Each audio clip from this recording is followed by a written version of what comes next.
आज मैं राजगृह की ओर प्रस्थान करूं। इतने शीघ्र?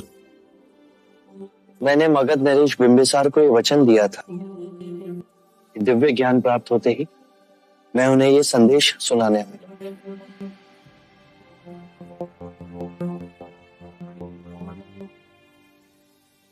इतनी भीड़ क्यों है? यश के भिक्षु होने के बाद अब उसके मित्रों ने भी प्रण लिया है कि वे भी भिक्षु बनेंगे। विशाल नदी की एक अकेली धार बन मैं बह चला था। अब कितनी अनेक धाराएं इस प्रवाह में जुड़ती जा रही हैं। यदि ये स्वेच्छा से भिक्षु बनना चाहते हैं तो आप मेरे प्रथम शिष्य इन्हें ज्ञान दें। पर आचरण सहित आप हमें बताइए।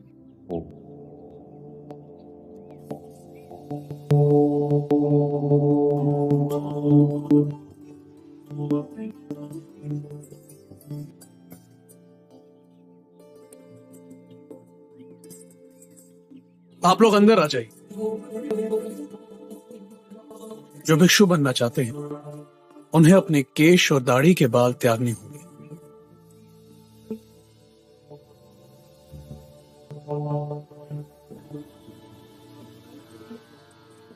आप गेरुआ वस्त्र धारण करेंगे। आप अपना वस्त्र ऐसे लपेटें कि आपका दाहिना कंधा खुला रहे।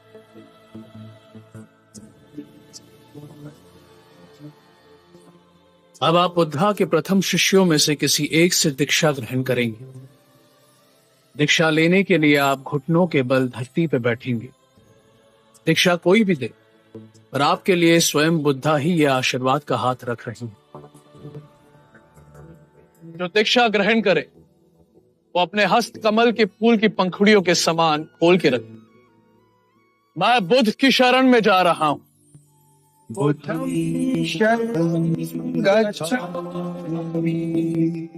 जो धर्म का स्वरूप है मैं उसकी शरण में जा रहा हूं।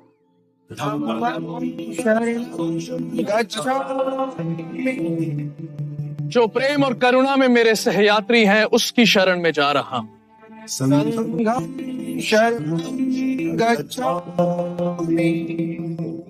ये तीनों शरण दोहराने पर आप सब भिक्षुक हो जाएंगे। आप इस चेतना की नदी के अंग हो गए जो सामंजस्य और जागरूकता से जीवन बिताने का प्रण लेती है।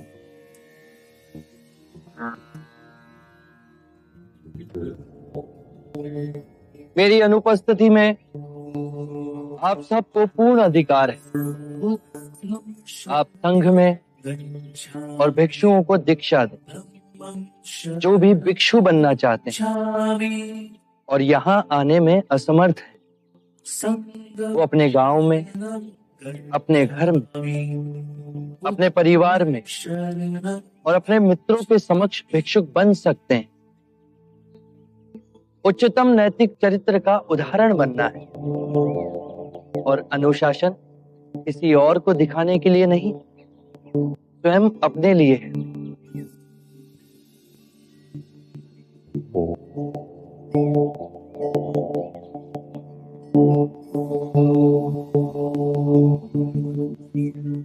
मेरे प्रिय भिक्षु, आज हमने एक भारी बीड़ा उठाया है मानव को कल्याण का मार्ग दिखाने के। आज हम सब विदा लेते हैं। हम सब अलग अलग दिशाओं में जाएं। एक दिशा में दो ना जाएं। जो परम सत्य मेरे अनुभव से आप सबको रूपांतरित कर गया, वो संदेश जन जन तक पहुंचाए।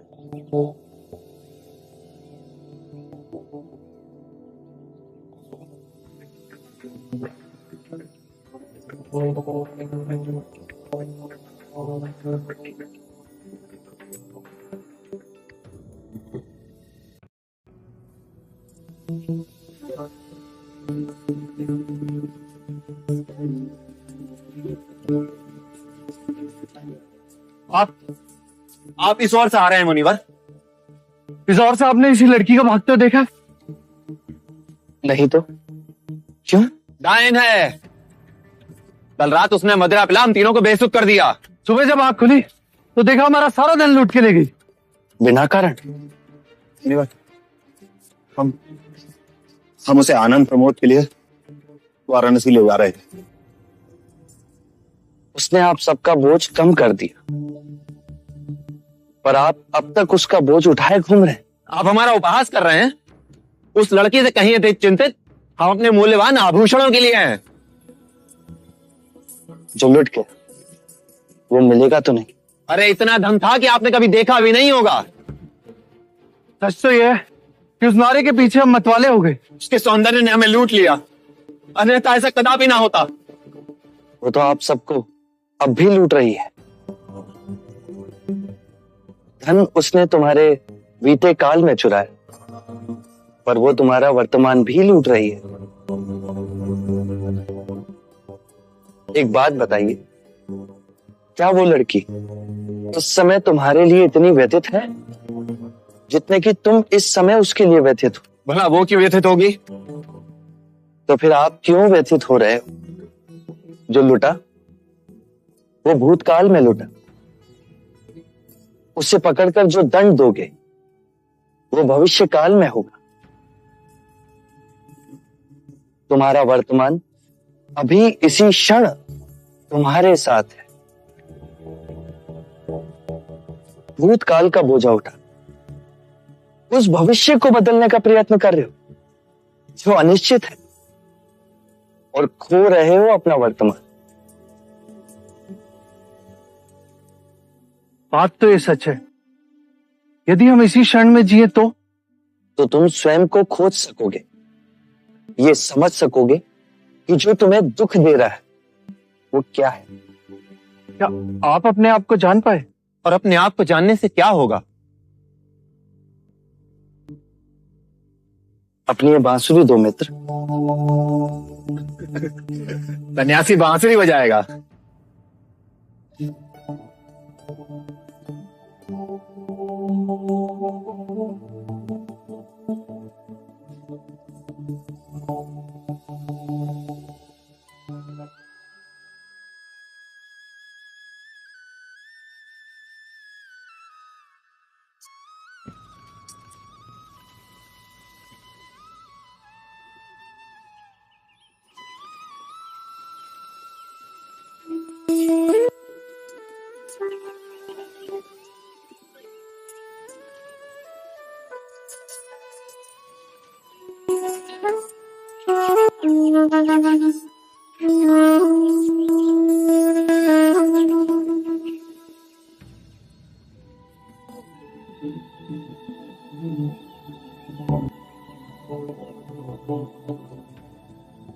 आज कितने वर्षों के बाद मैंने बांसुरी को अपने होठों से लगाया है। पहले से अधिक सुरीला हो गया हूं।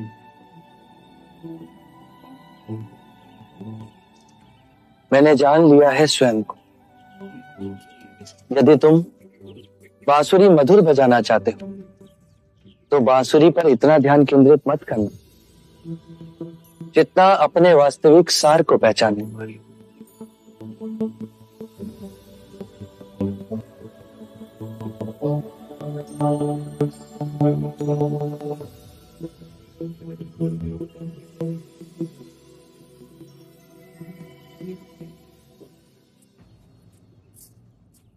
क्या आप मुझे अपनी तरह बांसुरी बजाना सिखाएंगे? मैं स्वयं को खोजूंगा। क्या आप मुझे अपना शिष्य स्वीकार करेंगे? पर मैं तुम्हारा अहंकार लूट लूं।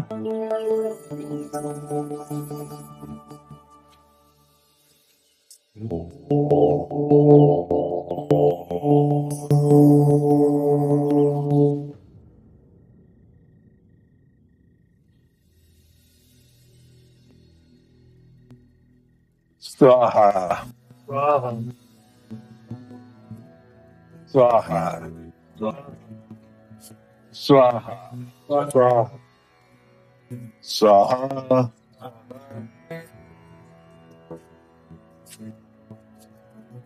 स्वाहा स्वाहा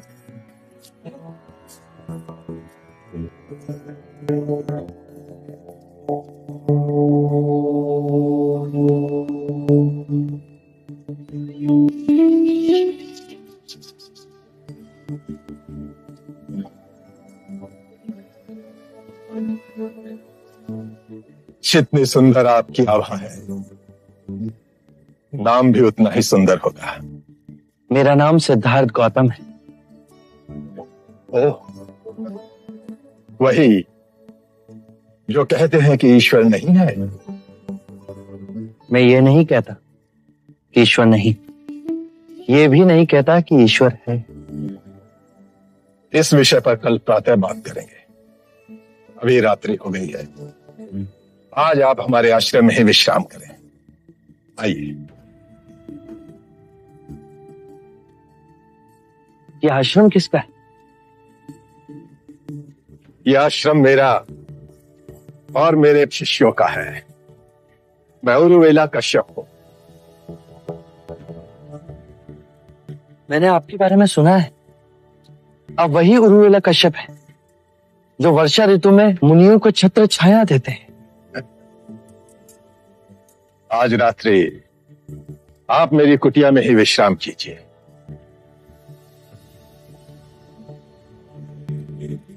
ये लीजिए।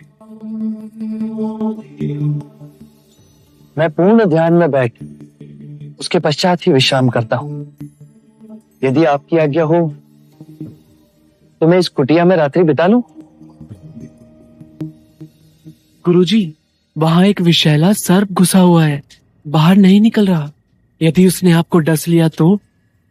आप निश्चिंत रहें, मैं वहीं विश्राम करूंगा।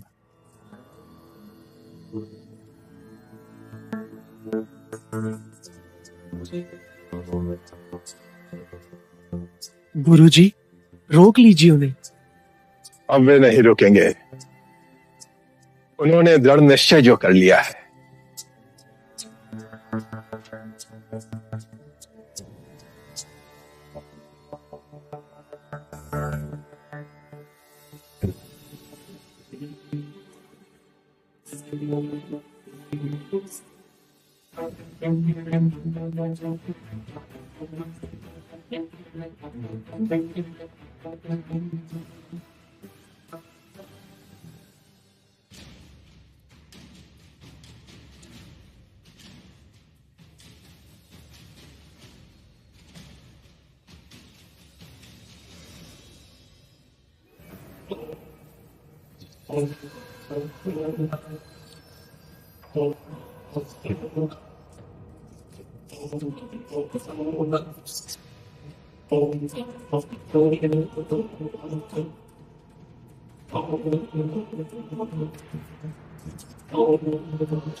मित्र, आप कृपा कर वन की ओर जाएं।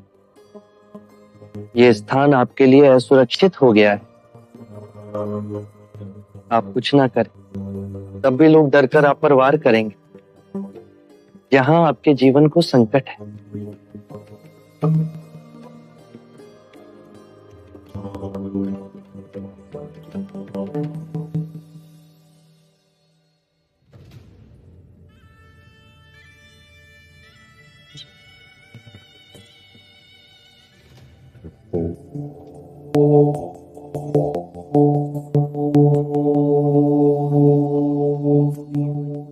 अरे, आप यहाँ हैं?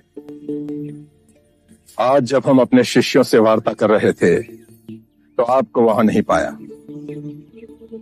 मैं वहां उपस्थित नहीं रहना चाहता था। क्यों?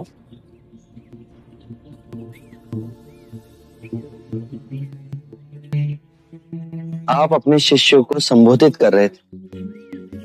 यदि स्वाभाविक कोई प्रश्न मेरे मन में जागता तो आपके शिष्यों के सामने उसे पूछना आपको दुविधा में डाल सकता था। परंतु यहाँ तो एकांत है। अब हम वार्ता कर सकते हैं। कृपा करें। आप दुख के संबंध में कुछ कह रहे थे। क्या आप ये मानते हैं कि दुख सत्य है? क्या आप ये भी मानते हैं कि दुख के कारण भी है? हाँ। यदि कारण है तो दुख तो रहेगा, और यदि कारण ही समाप्त हो जाए तो दुख भी लुप्त हो जाएगा, जैसे सूर्य के प्रकाश से अंधेरा। आप सुनी सुनाई बातें नहीं कहते, अपने गहन अनुभव के आधार पर कहते हैं। आप धर्म और सिद्धांत की नहीं, देखी हुई बातें कहते हैं। आपने कहा कि मुक्ति का मार्ग है अपने विवेक को जगाना और गूढ़ ध्यान में लिप्त हो जाना, जिससे मनुष्य स्वयं को और इस संसार को भली भांति समझ सकता है। परंतु एक प्रश्न है, ये जो सारी विधियां हैं, रीतियां हैं, पूजा पाठ हैं, क्या ये सब व्यर्थ है?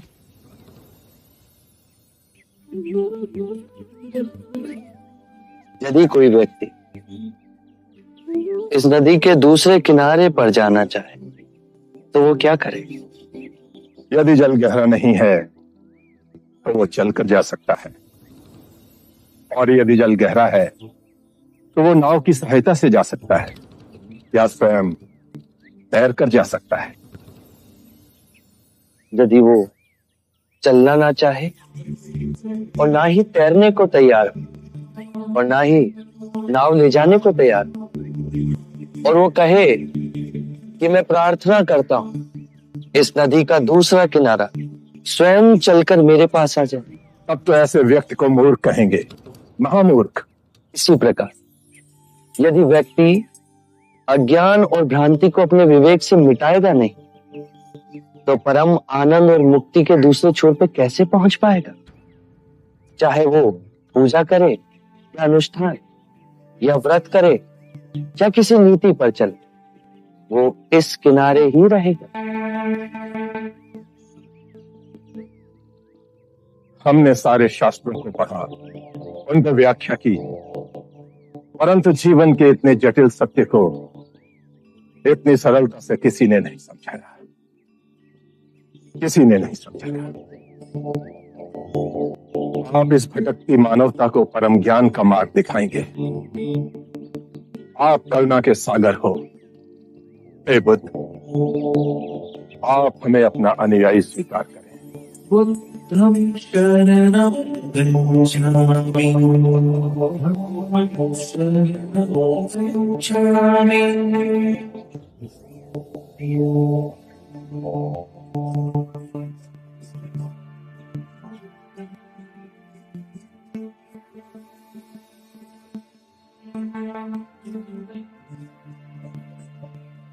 हे पराक्रमी, हे युग पुरुष, आज बुद्ध की शरण में हम आते हैं, आज धर्म की शरण में हम आते हैं, आज संघ की शरण में हम आते हैं।